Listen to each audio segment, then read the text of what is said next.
Hi, it's me, Jacqueline. Welcome to my channel. If you are new to the channel, then please subscribe to my channel and join me at Patreon. Link in the description. I found a note in the morning. Bill was off on a weekend trip with a client. Carla said he was due to return on Monday. Odd that Bill didn't tell me about it himself. I was sure he'd be bragging about how the women he was seeing were passionately mad about him, not that I could blame them. That green-eyed monster named Envy poked his head out from behind every corner. The many signs of Bill's being my flatmate reminded me of his garrulous nature and cocky attitude.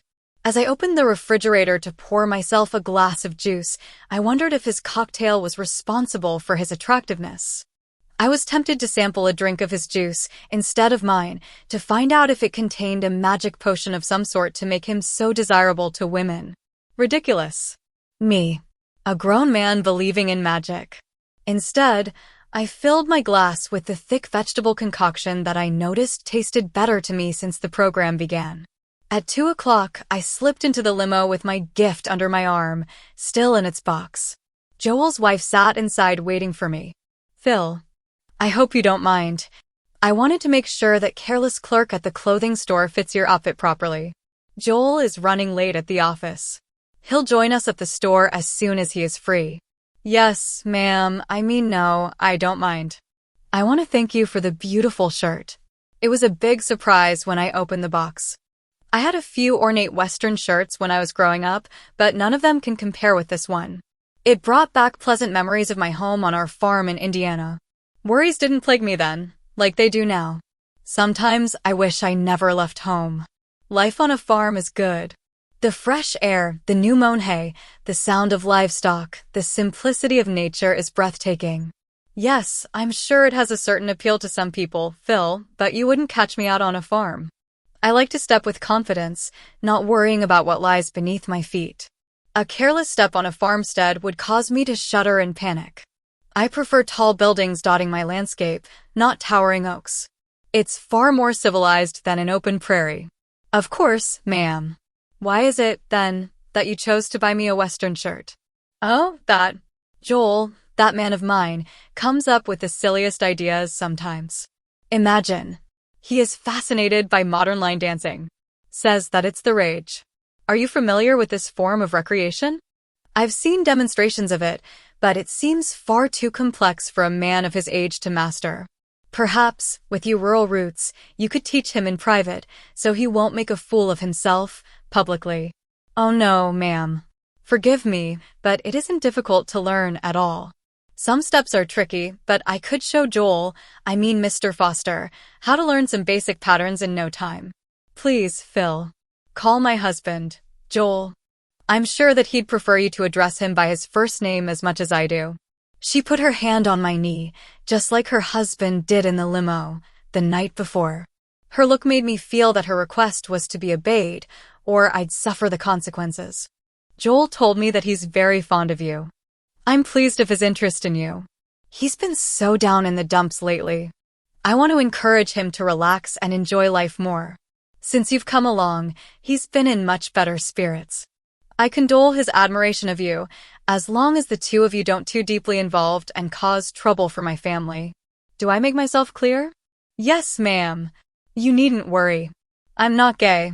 I suppose that other escorts are, but this is a temporary resolution to my being out of a job. I intend to resume working as a software compiler at the earliest opportunity. I must admit that I am worried about the same issue. What shall I do if he does exhibit an interest in physical contact? Why, I'm surprised at you, Phil. Hasn't he done so yet? No, ma'am. Thank goodness. He's no more than put his hand on my knee, just as yours is now. Are you suggesting that he will? Of course, silly. Aren't you the precocious one? Can't you see? My Joel is infatuated with you. Don't worry. I'm sure it's a passing phase he's in. He's never strayed before, so I can't be sure of his true intentions, but my feminine intuition tells me that his feelings for you are far more than casual. I see no harm in cultivating his interest. I will make your doing your part to make him happy worth your while, young man. You'll let him? I don't understand. Why? Because I won't tolerate the alternative. 3 of my close friends' marriages were torn apart by tarts that lured their husbands to bed. My Joel is too devoted to me to violate my trust in him never to consort with women of loose morals. Yet, we married young. I sense that he regrets his not having a period of youthful debauchery. I'm not totally unfeeling toward him, but we lost the spark of passionate love years ago. I won't sit by now and let some snippet break up my home. My reason for being here is to confirm if you will allow Joel to court you to his delight. If the prospect is offensive, I'll find someone else and send you on your way. Needless to say, I'll report my dissatisfaction to the agency. On the other hand, if you will continue to be nice to my Joel until he tires of you, I'll turn in a glowing report to the agency and provide you with a generous bonus to boot. How's that? How would you like positive insurance on that bet you made with your roommate? What's his name? Oh, Bill, I believe. Yes, Bill. So, you know about the bet? Sure. Insurance. Sorry. I gave my word that I wouldn't try to win the bet by devious means. Who told you about the bet? Why, Bill, of course, your adversary. The lad offered to perform sexual service for me if I so desired, so long as I would provide a favorable commentary to the agency and then recommend him to all of my friends. He's an egotistical whore without morals or good sense to know propriety. When I asked if he'd go to bed with another man, he didn't bat an eye. No, he was too willing to be a slave to sex. My Joel would never take interest in such an immoral beast. Both Joel and I found him to be disgusting. The word disgusting swam around in my head. That was exactly how I felt. Why do you feel I am any different? I agreed to the same bet and training Bill did. In fact, Bill was more reluctant than I to resort to being paid for offer my companionship to lonely women. Ma'am, you pay me a compliment that I don't deserve. If not for the bet and the promises you made not to quit prematurely, you wouldn't be here. Admit it. You aren't here because you want to be. You made a desperate choice in haste, fearful of being cast out by your landlord. Had you found gainful employment and could meet your responsibilities, you'd likely be busy searching for true love and lifelong happiness, not cavort with a mature couple who want to take advantage of circumstances to fulfill their own purposes. Phil, I truly admire you. I wouldn't like to see you get hurt. I should offer to pay off your debts and give you a chance to make something of yourself. If I do that, I won't solve the slight problem I'm having with Joel. I can't let him continue to feel sorry for himself for marrying me. Won't you help us, willingly? I guess. Sure. What is it that you want of me? Believe me, I don't savor having sex with a man, even a nice one, like Joel. If there's a way to avoid it, I'd much rather stick to being your husband's platonic companion. So would I, dear boy, so would I. Unfortunately, I think Joel's attraction to you needs to be fully explored, so that if and when he tires of you, he'll be content to honor his vow of faithfulness to me in the future. I don't relish repeating this in a year with someone else. With you, I feel that I needn't worry. I'm confident you will be totally discreet, no matter what the two of you choose to do in private to vent him of his frustration. What is it that Joel finds so attractive in him, ma'am? Perhaps addressing it will make my job easier. I don't want to interfere with your relationship if it's avoidable. Good point. That's why we were headed for the Western wear store. I'll explain in a minute. She reached into her purse, extracted her cell phone, and made a call. Hello, darling. Are you behaving yourself? Good. We're still riding around the city talking. No, the driver can't hear. We're getting along famously. We will be delayed, however. Take a cab home. We'll see you there. Be ready to greet us, say about 7. Later, my hostess lowered the privacy pane and instructed the chauffeur to proceed directly to our destination. She leaned back until the privacy pane was fully into position before she spoke to me in a low whisper. Are you willing to make adjustments to guarantee that my husband will fulfill all of his fantasies for sexual diversion, Philip? I promise that you won't ever regret doing what I will ask of you. In fact, I'm confident that you will benefit from the exercise more than you could ever imagine.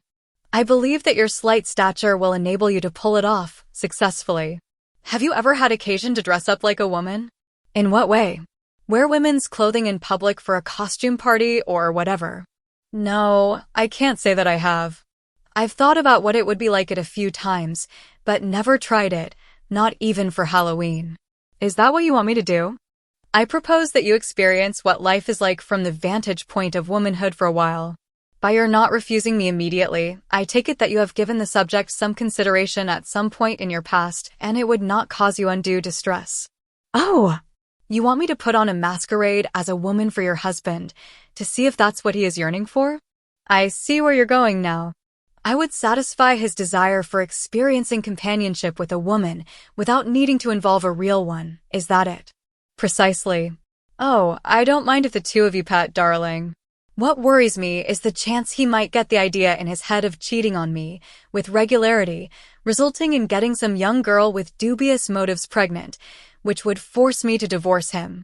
If a girl tries that with him, she's in for a surprise. I already have the bulk of my fortune in my own name. She'd be lucky to afford the medical expenses. I must protect my daughter from the shame of a public divorce.